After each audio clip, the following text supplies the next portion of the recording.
This miniseries was not supposed to take over a year to finish. Last part, we managed to finish the last batch of Sonic characters that appear in the games. But I did say way back at the start of all this that I'd entertain some IDW comic characters. This series is technically canon and closely tied to the games, with all of their events taking place after Sonic Forces. These comics hold possibly some of the best Sonic stories ever told, including imagery we just flat out will never see in your standard Sonic game. For this video, I'll only cover the more notable comic exclusive characters that have more time in the spotlight, so don't expect characters like Night the Owl or Dawn the Rooster. I highly recommend checking out the comics yourself. But if you hate reading for some reason, Adrenaline Dubs has also made some incredibly good dubs for this comic as well, and I highly recommend checking them out. Alright, let's finally put a cap on this series once and for all.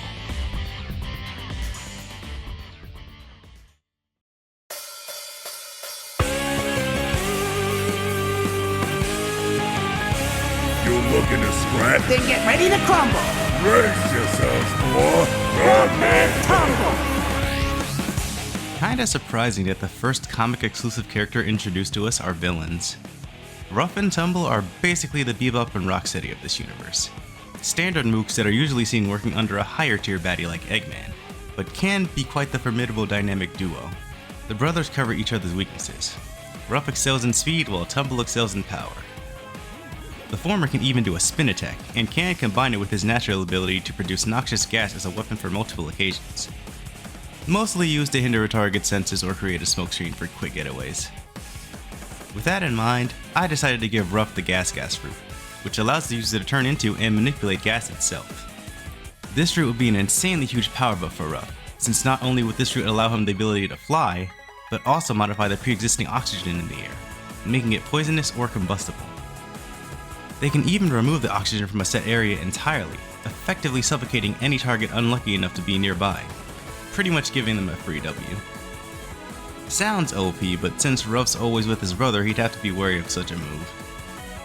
Tumble doesn't have a tail. It's a very sensitive subject for him, and apparently he can't produce noxious gas like his brother, meaning all he's got going for him is brute force, which isn't necessarily a bad thing in his case. Dude's strength is on par with Knuckles and Zavok, so even though it's simple, the Strong fruit is still an effective choice for him.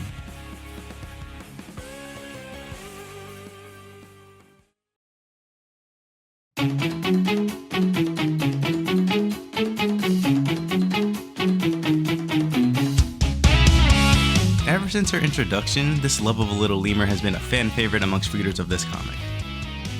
She's so popular that she's been playable in some mobile games, and was even mentioned in Sonic Frontiers, although it was only through rare open-world dialogue. Regardless, Tangle easily has the highest chance of being playable in a mainline Sonic game. I even like to consider her to be a new generation Sonic, considering these two are often on the same wavelength whenever they team up. Tangle's main weapon for combat is her tail, which can stretch to ridiculous proportions, coming clutch in multiple situations. Once again, we have another perfect candidate for the Gum Gum fruit. Being made of rubber would greatly benefit Tangle since she wouldn't need to rely so heavily on her tail for combat, with the added benefit of being immune to blunt attacks and electricity.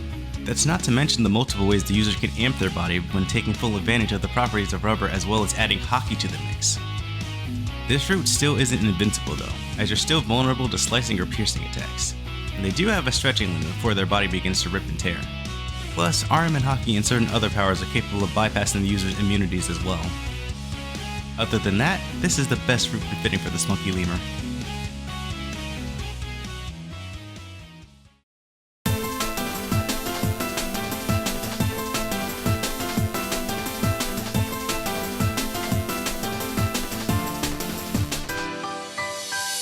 Whisper is another fan favorite introduced shortly after Tangle's debut, with the two even teaming up in their own miniseries. However, unlike Tangle's extroverted personality, Whisper is more your standard introvert, often preferring to fly solo early on in the series. You could say she was a bit of a lone wolf. I'm sorry. This mentality of hers was seen less as a desire and more of a need, since this little wolf has a lot of personal baggage. Prior to the events of the comic, Whisper was a part of an anti-Eggman mercenary group, known as the Diamond Cutters. They were all a happy family. Until they weren't. Yeah, it turns out being the sole survivor of a group you call family would make anyone a lone wolf. Although that's technically not true, since Whisper has her own custom Wisp-Bomb, which requires whiffs as ammunition, meaning she's never truly alone. With her Wisp-Bomb's versatility, I decided to give her the Arms fruit. I know the Wisp-Bomb is more of an accessory rather than an actual power she naturally has, but, and I don't mean to sound mean, she's kinda useless without it. Hey, at least with the Arms fruit, she would be a walking Swiss Army knife. But if that knife included guns as well. Jewel, Tangle's best friend. She's nice.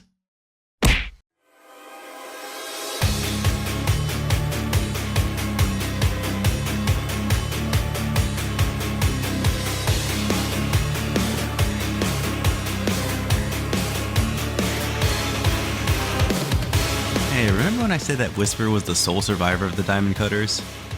Well, I lied, as Mimic was a part of that same team and survived as well. Survived being a strong word in this case, seeing as how he's the main reason the team fell apart in the first place.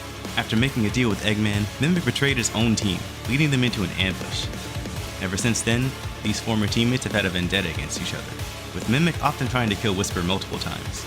As his name implies, Mimic is your standard shapeshifter, meaning he can copy the appearance of any individual, including robots. However, there are some noticeable imperfections that often give him away, like his eye color, which always appears brown whenever he's in disguise. This power is almost entirely one-to-one with how the clone fruit works, although there are conditions that the user of that power has to follow that Mimic doesn't. The fruit allows the user to completely imitate a person's appearance so long as they touch the target they're trying to imitate with their right hand, as well as their face to initiate it, turning back with their left. This only applies to their physical appearance. Anything extra like a weapon, clothing, or a personal power unique to them won't be copied. Copying specific physiques could conflict with the user's fighting style as well. While Mimic himself can't copy an individual's abilities, he is capable of copying their clothes, and doesn't require contact with the target to transform, meaning this route would be a bit of a power debuff for him. Another possible option for him would be the Dog fruit motto Ninetail Fox. Since it's a mythical Zoan type fruit, the user gets an extra ability on top of the standard Zoan power, which is shapeshifting.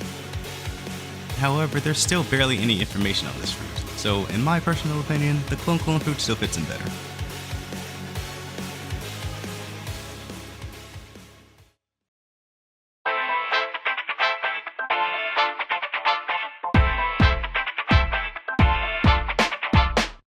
Clutch is a Sonic villain that we haven't seen too much from, mainly because he's a bit more subtle about it.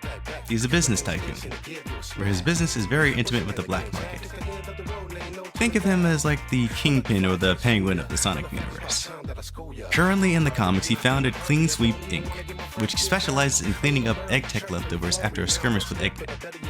However, instead of disposing of it, Clutch salvages it, either selling it to the highest bidder or keeping it for himself to bolster his forces for an eventual takeover.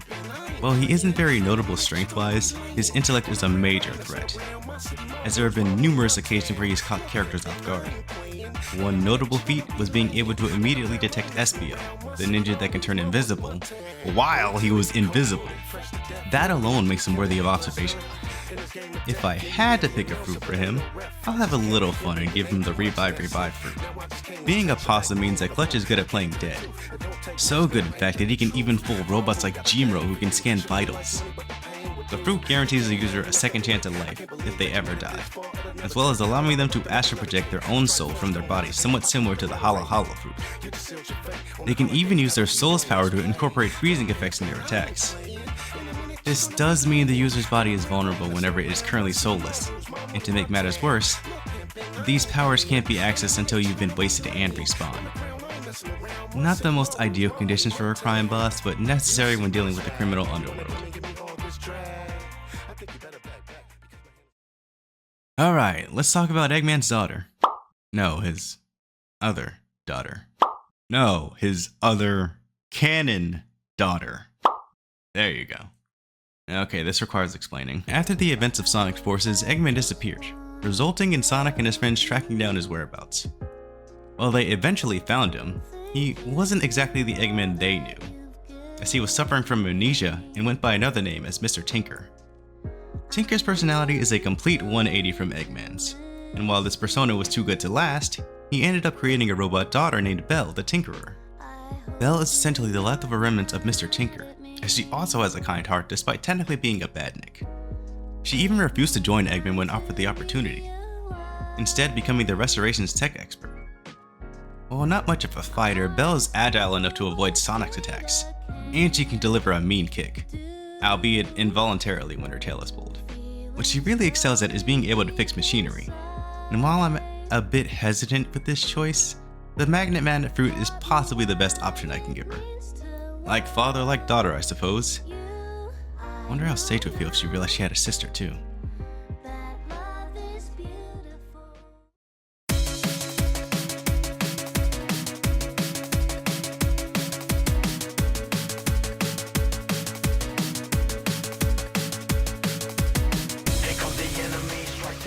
Although she made her debut not that long ago, Lanolin technically has been seen as early as issue 2 of the comic, making cameos here and there but never really being acknowledged by the rest of the cast. It wasn't until issue 57 when she finally got the spotlight, being assigned the leader of the new Diamond Cutters, which included Tangle and Whisper.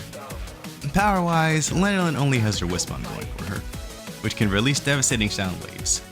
Kinda weird how this makes her a good candidate for the Tone fruit, which has similar effects. The only drawback here is that the fruit's power can be avoided if the target is unable to hear the user's sound, whether it be from plugging their ears or being too far away. Also, the user has to actually see the target for the effects of the music to trigger, so this may end up being a power debuff, but it's the only thing I could think to give her.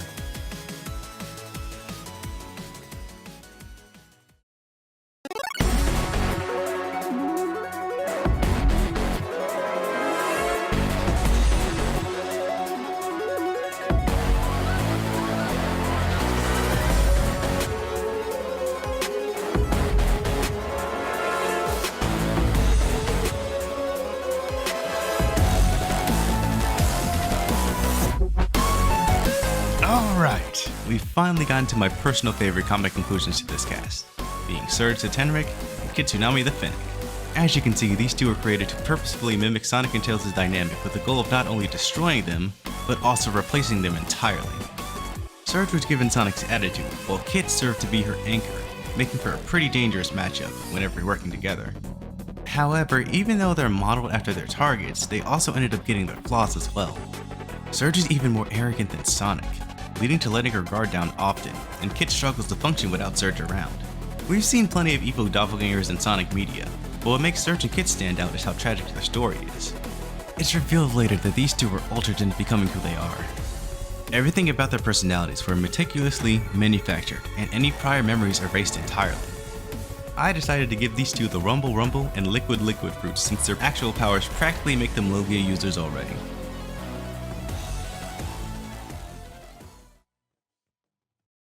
We've gone through a lot of cool comic exclusive characters in this video, but there's one character I purposefully left for last simply because he's just that important.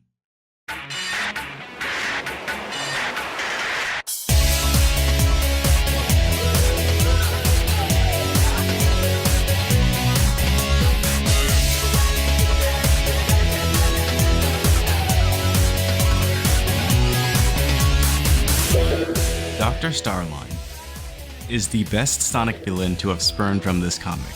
No ifs, ands, or buts.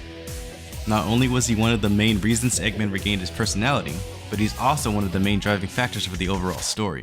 Without him, the Metal Virus incident likely wouldn't have happened, or even been resolved. Major villains like Zavok, Ruff, Tumble, and Mimic wouldn't have been set free to wreak havoc, and Surge and Kit also wouldn't have been created, bringing even more threats towards the Restoration. Originally an Eggman fanboy turned apprentice, Starline worked with Eggman for a number of issues before realizing the saying, "never meet your heroes," held a lot more truth than he'd liked. After being fired and given some self-reflection, Starline decided he'd be the self-proclaimed successor to his idol, vowing to take over the world in his place. His goal was to break what he dubbed the Sonic Cycle, replacing the hero-v-villain dynamic with players that he can control, being Surge, Kit, and himself. In doing this, he claimed that this new dynamic would allow him to shape society from the shadows, since he would be the mastermind behind both sides of conflict. Being a man of science, it's pretty evident Starline isn't that strong physically, needing a boatload of gadgets to even the odds against more formidable foes. This made picking a fruit for him hard. The Warp fruit would have been a good option had he still had the Warp Topaz. That's long since been lost to him. And I don't think he'd be a fitting candidate for the Magnet fruit, since he doesn't seem to share Eggman's enthusiasm for building robots. Then I remembered Starline has heal spurs that can poison people. So with that in mind, I thought the Venom fruit would be a good fit for him. Male platypuses are one of the few venomous mammals out there, and this fruit has enough versatility to make Starline a powerful threat.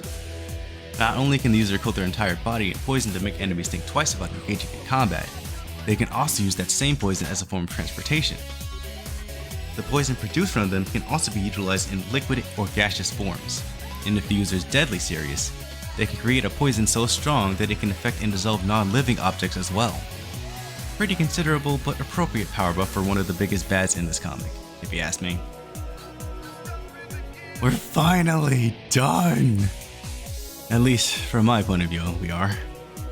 Again, this little miniseries was not supposed to take a little over a year to finish. Persona 3 really was the main reason things turned out this way. I technically didn't have to do this video, but I want more people to know about these characters, and also because I thought it'd be fun. At the end of the day, that really is the main reason I do these types of videos to begin with. Anyway, I'm tired. So as always, if you enjoyed the video, like, subscribe, read the IDW comics, and hopefully, I'll see you in the next video. Later.